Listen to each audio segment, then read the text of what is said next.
माननीय अध्यक्ष जी, पूर्व सांसद आनंद मोहन जी, पूर्व सांसद धनंजय सिंह जी, यहाँ मौजूद मंच पर सभी नेतागण आए, सभी भाइयों बुजुर्गों को मेरा प्रणाम। मैं आयोजनकर्ता को तहे दिल से धन्यवाद करता हूँ कि आज आप लोगों ने ये कार्यक्रम रखा और मुझे आप लोगों के बीच में आने का मौका मिला। धन्य है वो वीर महाराणा प्रताप जिनने कभी हार नहीं मानी, जो जिंदगी भर परिस्थितियों से लड़ते रहे।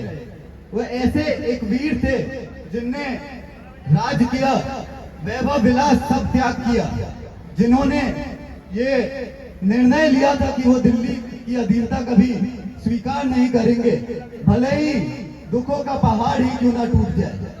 उन्होंने जब ऐसे ऐसे दिन पहाड़ियों में जब वो रहते थे, ऐसे ऐसे दिन थे जब एक वक्त का खाना मिलता था और कभी कभी बिना खाए ही सब लोग उपवास करके सो जाते थे।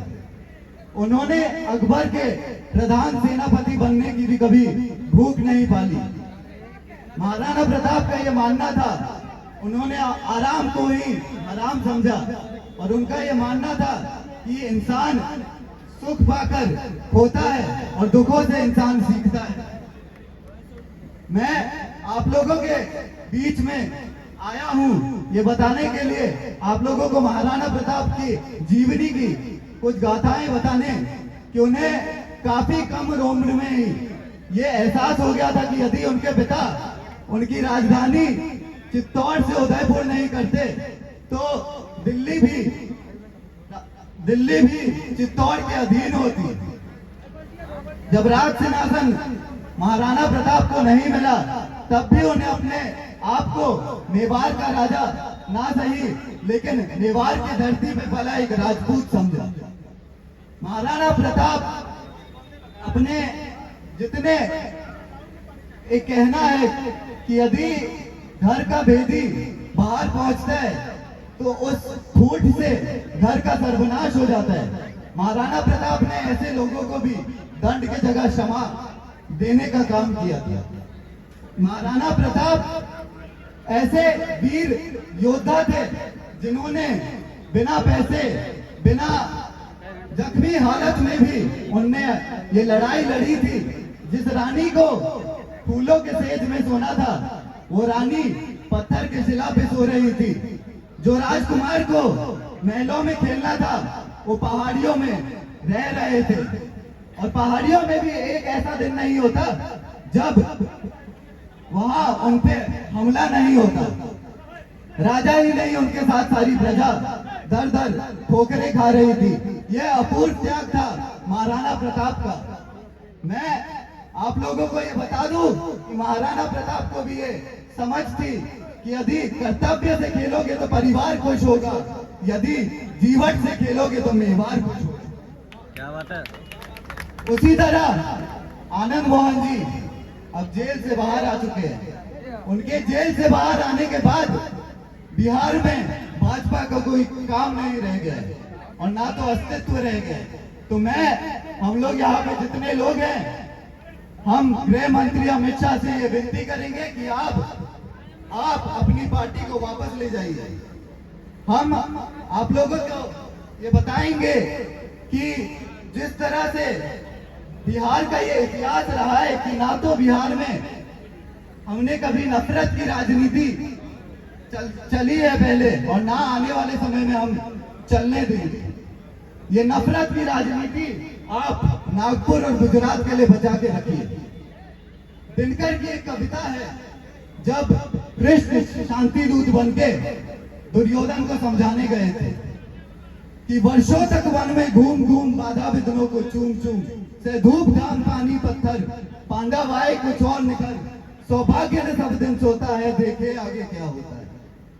मैत्री की राह बचाने को, दुर्योधन को समझाने को, सबको सुमार्ग पर लाने को, भीषण विध्वंस बचाने को भगवान हस्तिनापुर आए, पांडव का संदेशा लाए।